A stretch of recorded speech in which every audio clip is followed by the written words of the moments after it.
With this, good morning. With this tutorial, I want to show you how to analyze your continuous Y data when you have a factor, an x, one x, which is attribute type. So basically, when you open this file, Excel file, you have pre-filled data, and again, what is in blue, all cells in blue, they are protected, so you cannot clear them. But if there is a formula behind, you will see the formula in the top bar, of course.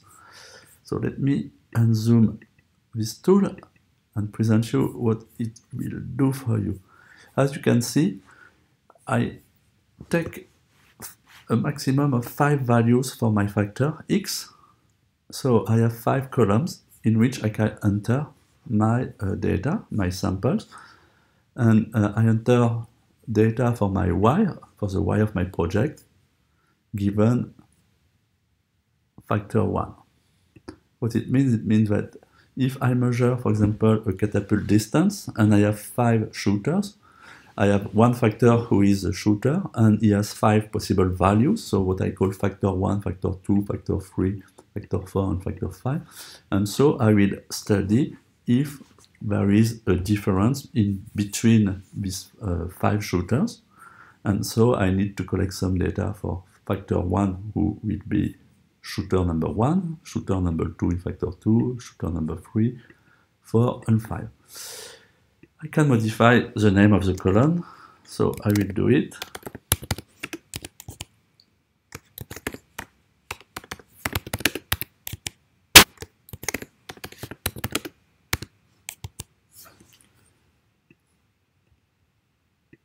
And as it is Excel, I can do this as well. Okay. Second thing I ask you to do with this tool is enter your project title, my project, or my process improvement project. I want to measure my y, which is a distance, a catapult distance in example, for me, for this example, and we are today 524. And I study one factor x, which is the shooter. Okay. So next thing you will do is clear up the data and also enter your own specification limit here. In my case, 285 and 315. Why? Because when I shoot with my catapult, I want to reach 300 centimeters, plus or minus 15 centimeters. And so lower spec limit is 285 and upper spec limit is 315. These spec limits will be used to calculate the process capability for each subgroup, for each factor. So now, let's say that I have some data.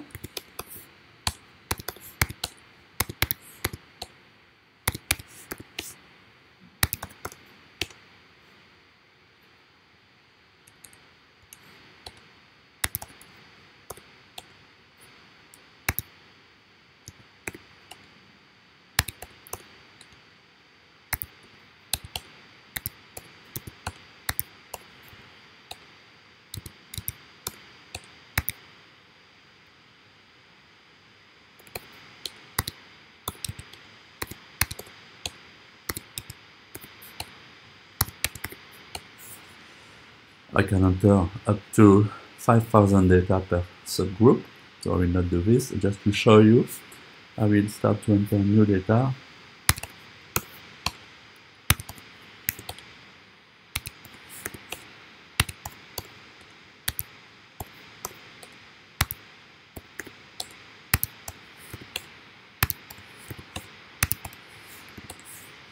And you see that we start to draw a second box plot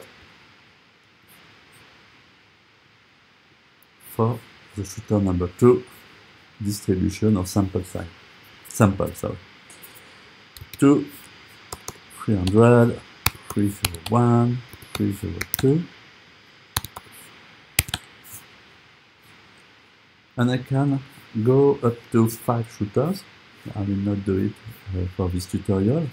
I will just complete with some data.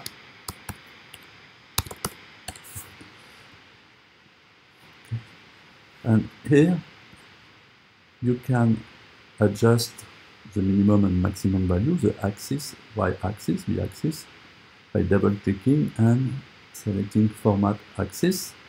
And I can change the minimum value, which is 0 by default. Now, for me, it will be 200. And you see that we can, with this, zoom the box plots. So now the question is what we see graphically, the difference in means, and almost the same spread or variation in different catapult shootings. Is it confirmed by the stats? And this is where we are doing it here. You see that we have normality test of subgroup 1 for shooter 1, which says p-value equals 0.330. Data are normal. Same thing for the second subgroup. I have 16 data in first sample and 17 in subgroup number 2, which is fine, just for the tutorial. It's better to have 30.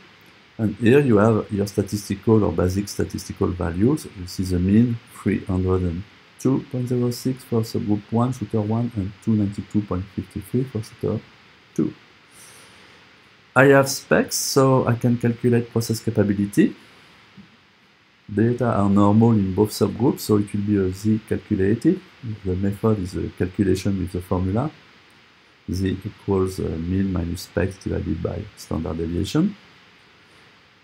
We have two specs, so we will calculate two Z value.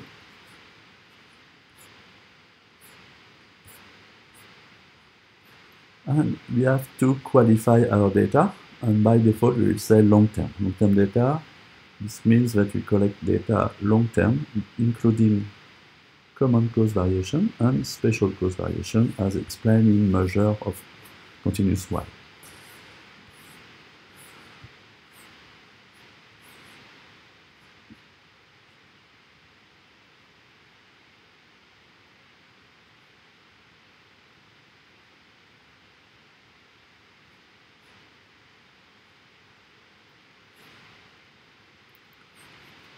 So you will see that given the specs, I have long-term data of long-term Z values of 0.49 for subgroup 1 and 0.39 for subgroup 2. And here you can see that we have long-term 41.17% of defects in subgroup 1 and 34.69% in subgroup 2. And last things you have in this tool is that we have systematic hypothesis testing of the means of the subgroups, of the modes, of the medians of the subgroups, and of the variances. And here it says that when you test the means with a t-test and equal variances, because there is no difference in the variances, as you can see here with the Leve's test, and because your data are normal in both subgroups, we use student test, t-test, and the p-value being 0.06, we can conclude that there is almost no significant difference between the means. There is no significant difference between the medians and no significant difference between the variances among the two subgroups. Okay. So now let's see if we can show a significant difference, at least in terms of means. If I enter now this type of data,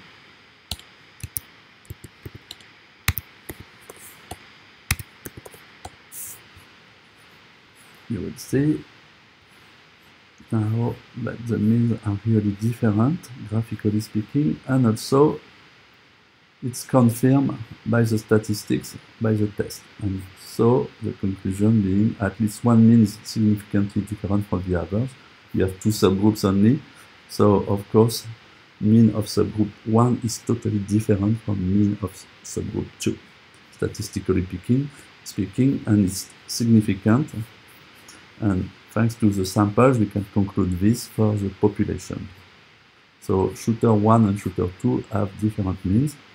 They are shifted and they are not aligned in terms of means.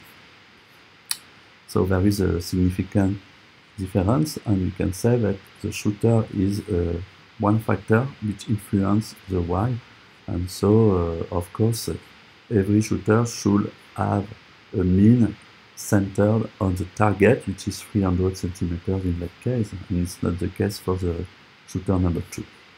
So one has a good practice and the other one a bad practice. You can see also variances which are more or less different, but statistically speaking, it's not confirmed, and it's not confirmed probably because of the few samples we have in our two subgroups. We should have more data to confirm a significant difference in terms of variation spread in the data, if you prefer. This is how works this tool. Thank you.